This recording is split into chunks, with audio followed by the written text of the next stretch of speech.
Bitcoin is pumping very hard today, ladies and gentlemen, and a lot of people have flipped bullish, which is pretty funny because we've seen this happen multiple times in the past couple of weeks. Let's take a look at what exactly is going on in today's Bitcoin update. Michael Saylor has said a couple of things today, which have actually caught my attention and are pretty interesting, so I'm going to be sharing that with you guys today. Also, just going over typical Bitcoin news. So welcome back to the channel, Bitcoin to $1 million, the channel where I make daily Bitcoin videos going over things like countries, corporations, and companies buying into Bitcoin, going over things like ETF flows, going over things like bearish and bullish factors for the short to medium to long term. The whole purpose of the channel is to document the journey of Bitcoin going to $1 million and encouraging everyone and anyone to go ahead and buy more Bitcoin. Let's get the orange pill. Now, Bitcoin is currently at $92,000, guys. They hit a high today of 94. Some pretty nice pumps around noontime EST, and I mean overall things have been looking pretty decent in the past month. Remember guys, Bitcoin is still down 11%. In the past week it is pretty much neutral, and in the past year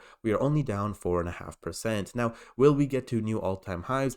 Probably not in this month, but I would love to see Bitcoin close over $100,000 to end the year. I think that'd be very bullish and would obviously have a lot more room and potential for us for the next year. Now let's talk about Michael Saylor. Let's talk about a couple different things. First off, Michael Saylor says if people had the information I have, Bitcoin would be worth $1 million tomorrow. Now, I will say I don't really know what he could possibly have, what quote unquote information he has, because it definitely isn't Bitcoin related. Because let's be real here, guys.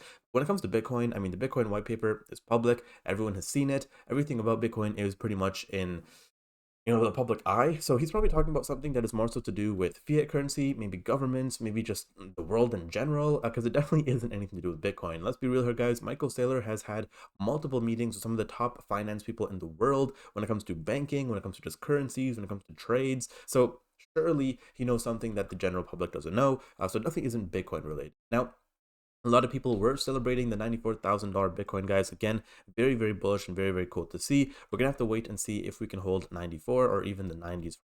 Okay, now, US regulator OCC confirms that banks can now facilitate Bitcoin and crypto transactions. So this is actually pretty bullish.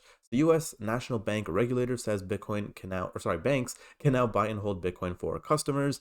So banks can now, actually go ahead and buy the dip. And I mean, it gets even better. So PNC Bank partners with Coinbase to allow private clients to buy and hold Bitcoin in existing accounts, which is actually nuts. So the first such offering by a major US bank, the banks are now flocking to Bitcoin. Now, I don't really know what PNC Bank is, nor do I haven't really heard about it, to be honest, but apparently it's a major bank, which is pretty cool. Like, imagine, again, I'm in Canada.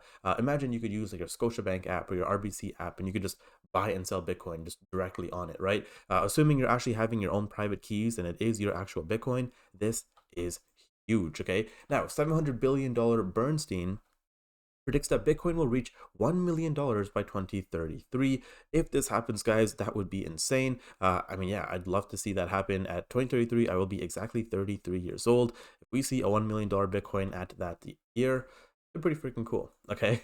Now, Saylor says that China will copy the United States Bitcoin strategy, which means that China will go ahead and one, be more open to Bitcoin, and two, they'll actually start having a Bitcoin reserve, which once that happens, guys, I mean, we're going to see all the major countries like Russia, Canada, the UK, Germany, India, pretty much every single major country will go ahead and buy Bitcoin, which would be pretty cool to see. And finally, guys, Steak and Shake, which is a burger joint in the States, they actually started accepting Bitcoin, I believe this year or last year, and it says that it will deposit all Bitcoin payments to its strategic Bitcoin reserves.